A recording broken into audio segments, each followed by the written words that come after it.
அன்பு நேயர்களுக்கு வணக்கம். ஒரு துக்கமான செய்தி. இயக்குனர் இமயம் பாரதிராஜா அவர்களுடைய மகன் திரு மனோஜ் பாரதிராஜா அவர்கள் இன்று உடல்நலக்குறைவால் காலமானார். அவருக்கு வயது 49. எல்லாருமே என்னென்ன சொல்லுவாங்கன்னா, அவர் மரணத்துக்கு இது காரணம், அவர் மரணத்துக்கு அதான் காரணம், அவர் மரணத்துக்கு மர்ம நோய், இப்படின்ற மாதிரிலாம் பல கதைகள் சொல்லுவாங்க. அதெல்லாம் முழுக்க முழுக்க ஒன்றுமே கிடையாது. அவர் உண்மையிலேயே நல்லா இருந்த மனிதர் தான். நல்லா ஆக்டிவாக சமீபத்தில் கூட நிறைய திரைப்படங்களில் ஒரு வித்தியாசமான வேடங்கள்லாம் ஏற்று நடிச்சிருப்பார். நீங்களே பார்த்துருப்பீங்க. மாநாடு படத்தில் கூட ஒரு போலீஸ் அதிகாரியாக வந்திருப்பார். விருமன் திரைப்படத்தில் கூட கார்த்தி அவர்களுக்கு அண்ணா வேடம் ஏற்று நடிச்சிருப்பார்.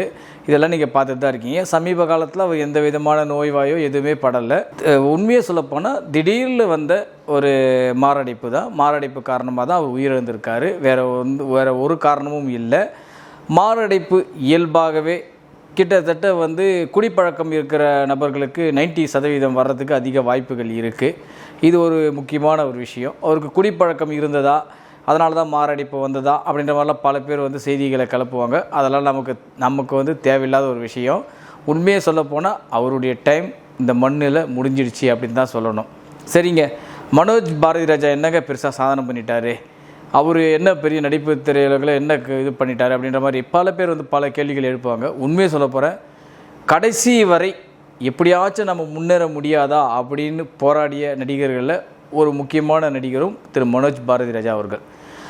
இயக்குனர் இமயம் பாரதிராஜா அவர்களை பற்றி சொல்லணும்னா, இன்றைக்கி தமிழ் சினிமா உலகத்தில் பல்வேறு கலைஞர்களை, பல்வேறு நடிகைகளை, இன்னும் சொல்லப்போனால் பல்வேறு இயக்குநர்களை, அரசியல் ரீதியாக பல கருத்துக்கள் இருக்கலாம் அவர் மேலே, அதெல்லாம் விட்டுடுங்க.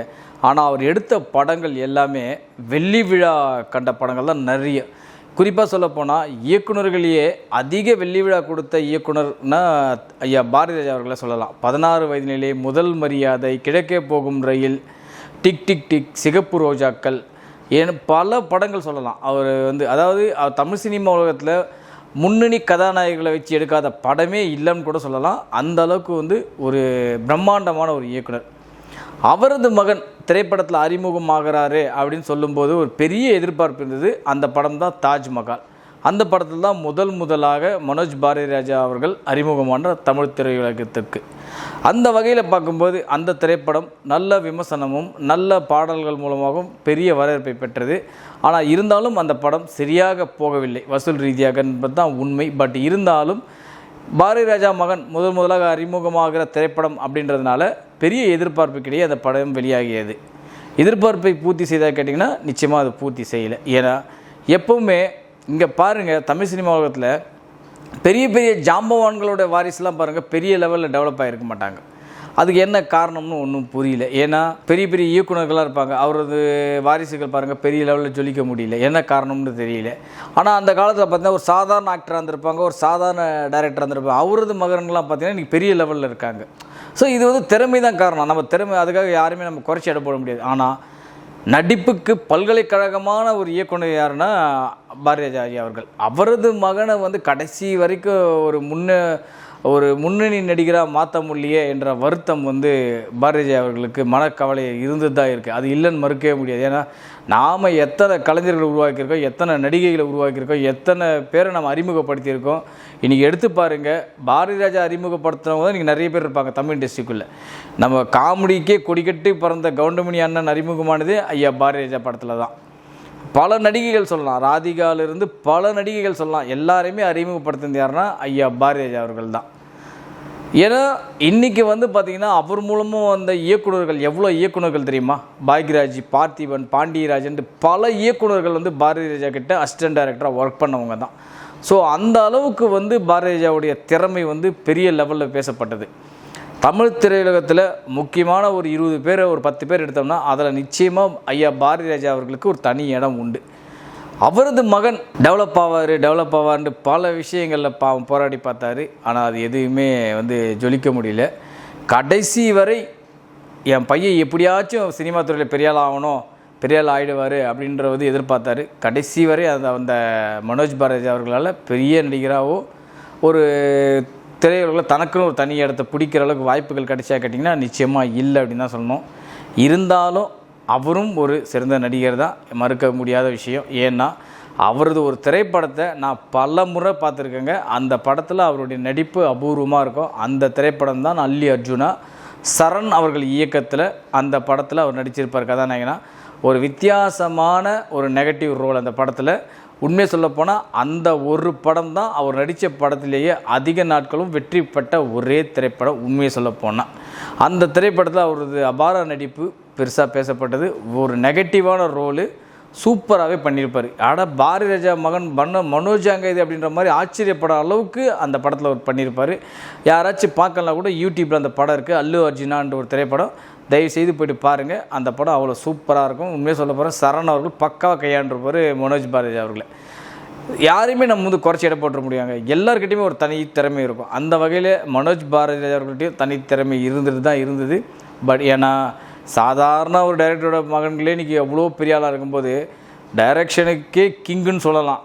அவரது மகன் வந்து வளர்ந்து வந்து ஒரு முன்னேறி ஆகணுன்றது ஆசை அவருக்கு இருக்குமா இருக்காது? நீங்கள் யோசிச்சு பாருங்கள், கண்டிப்பாக இருந்திருக்கும்.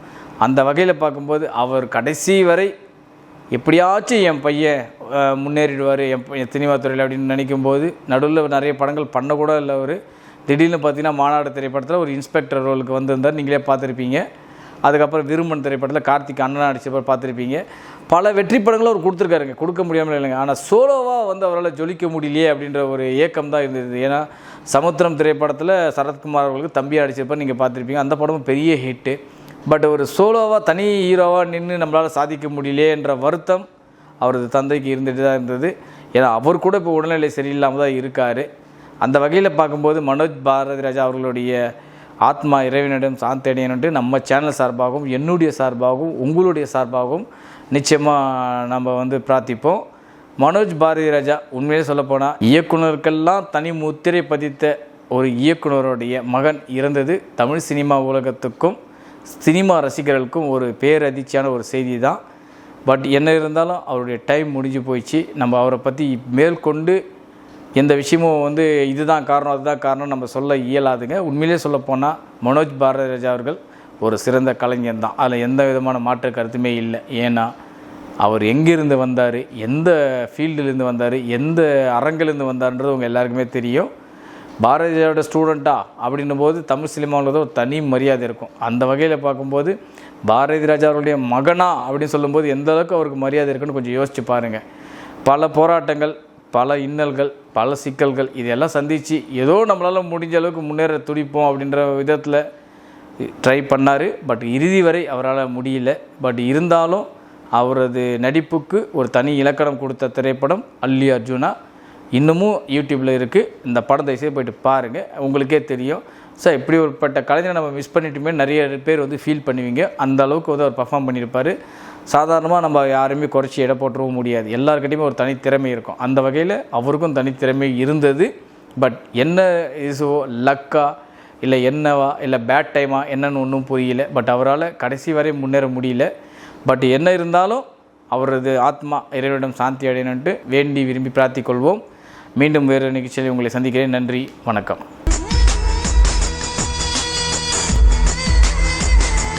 இது போல பல வீடியோக்களை கண்டு மகிழ எங்களது ரீசன்ட் வாய்ஸ் சேனலை மறக்காம சப்ஸ்கிரைப் பண்ணுங்க.